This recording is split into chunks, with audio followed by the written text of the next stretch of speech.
Good afternoon and welcome to Channel Sports on Sunday. And the World Cup is over, it's over, it's over, it's over. But then the ripples of what happened in Brazil, keeps on expanding and maybe covering the whole ocean. My name is Ken Ochanogo and welcome to Channel Sport on Sunday. Do we have dull moments? I don't think so. Because after that, after the World Cup, there is a transfer season. After the World Cup, of course, as we talk now, Formula One is there in Germany. We thought Lewis Hamilton would carry over whatever he did in England. But then Rosberg tells them, I got married last week. You can't spoil my marriage. He's on pole. And probably by the end of the day, we shall know if he will extend that 4-point lead over Hamilton. And also, you can't take that away from Rory McLaren. Caroline was knocking during the week, came out and said, I've not worn a high heel for 3 years because I'm trying to make sure that I won't be taller than my husband. Then what happened? The man said, forget my height. He is leading at the Open by 6 shots. And we are into the fourth and final round. So he tells you, forget height, forget. It is the heart, it is the technique, it is the achievement that matters. But then at all, we shall talk about this also. Cristiano Ronaldo. Somebody has said, why not another person? But the mother made a revelation. What did she say about the most valuable footballer on planet Earth today? What did Dolores Avery say about CR7 in Nigeria? We did well. Got into the second round. But then, as always in Nigeria, remember Moscow 1990. Remember even when we won the Nations Cup in South Africa. That was on 10th of February 2013. What happened? There was a resignation. The other one, there was a sex scandal, and then the probe was set up. But this one is not celebrating.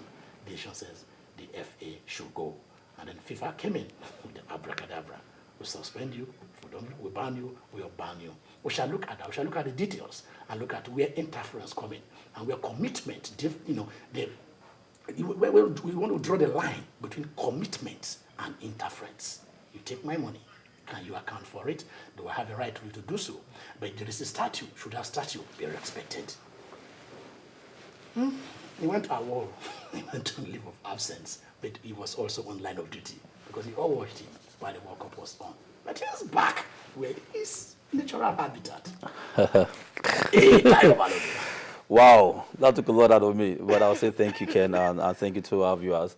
And indeed, the World Cup was massive. I mean, I know that you were among the people that predicted an interesting World Cup, and we did see a very, very interesting World Cup. So many statistics, if you want to compare it to what happened in 2010. Okay. So it's something that we should be proud of. The Super Eagles, like you did say, we would have wanted something different from the Super Eagles, but we expected a lot from them. Did they disappoint us? It's neither here or there. Now, we can't say. The NFF issue is actually taking the shine out of what we should be looking at right now. But we hope this will get settled as soon as possible so we can make our viewers enjoy what we have with football, what we have to report as regards football in the coming days. But having said that, it's indeed beautiful to be back in channels today to talk sports alongside Ken Ochanogo, the world-famous Ken Ochanogo. I don't want to put you on the spot because it is too early. I'm just welcoming you back. But I just wanted to answer this.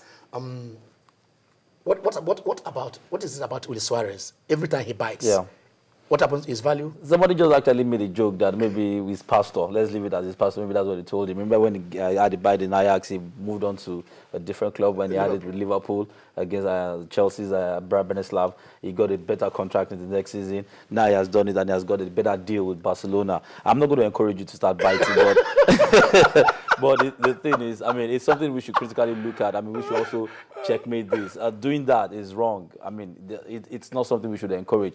But Luis Suarez is Luis Suarez. I mean, he's a football phenomenon. We would love to hate him. I would hate to love him. He's somebody that you can't ignore in football. I love that. He's somebody you can't ignore. You can ignore you can talk about his antics, but he gives value where it is required. I'm just stepping aside a little bit for some time. Why Tayo and his crew take you around football. Of course, there is football at home, but then there is transfer in Europe and the world. Go nowhere, stay here. It is Channel Sport on Sunday.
Wow, I mean, actions from the NNL we did see. We saw what you saw was MFM taking on COD in a week 19 fixture that took place during the week. The game ended 3-1 in favor of MFM. We're going to come back to talk to you as regards the NNL, but I'm going to welcome first guys in the studio that we will talk about the World Cup, do a review of the just gone by World Cup, and also talk to you as regards what is going on in the world of football across the world. I'm going to introduce to my immediate left, Dunodi, a known face, not a stranger in any capacity. I'd like to welcome you, Dunodi.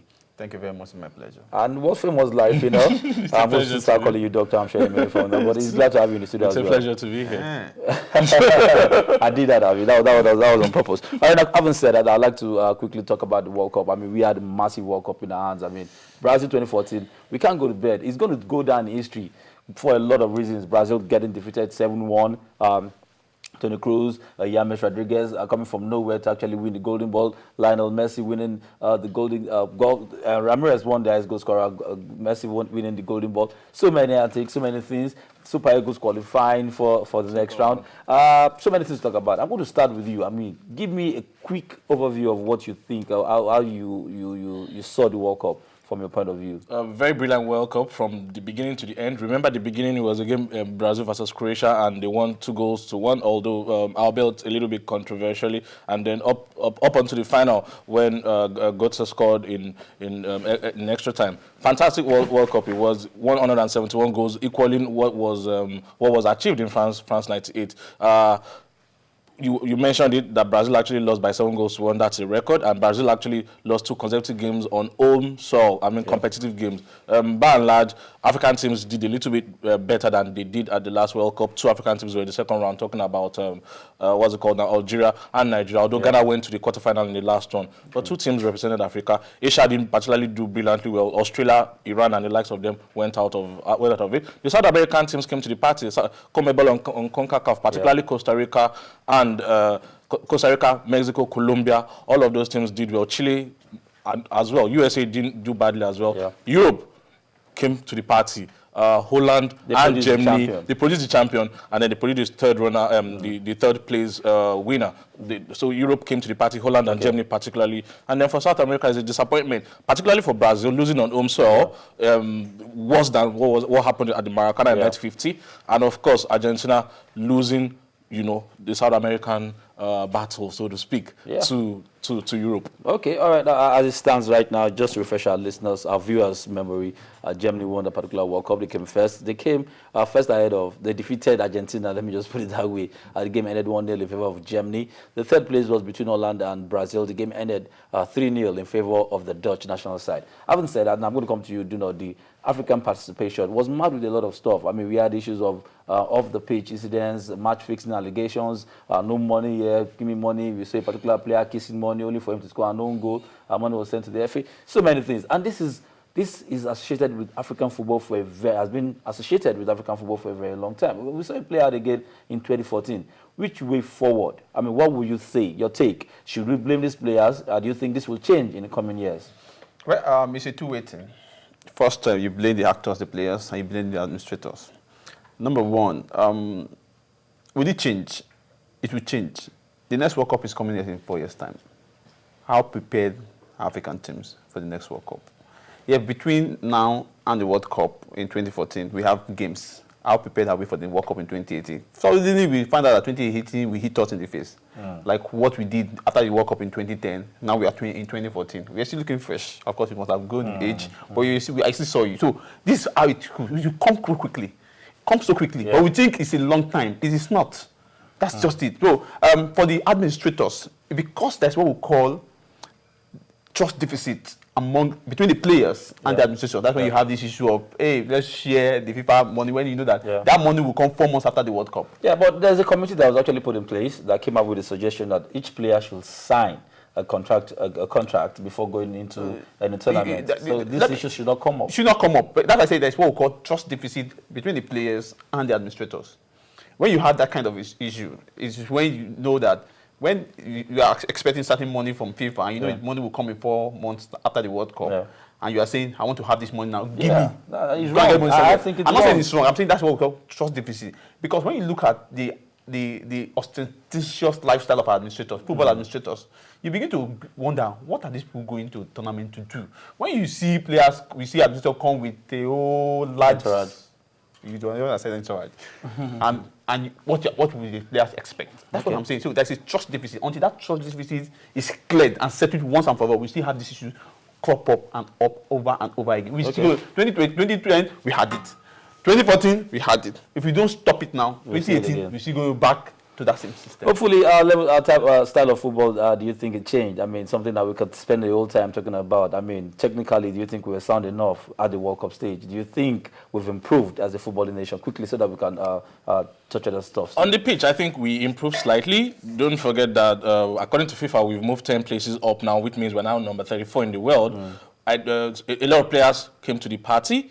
Someone like Michael Babatunde did himself a whole lot of good. Enyama, we already know. Ogenyonazi controlled that midfield. He owned that midfield. Emenike, you sound like you're upset with Mikel. I'm very upset with Mikel. I mean, very, very upset. The Mikel I saw at the Confederations Cup and African Nations Cup is a totally different Mikel from the World Cup. And you wonder what happened within just 6 months. Could that have been due to the off-the-field incident? Maybe he and Moses, I don't know, maybe because they didn't play regularly for their teams. But Onazi played brilliantly. Emenike wasn't even a top 9 from the right-hand side of the field.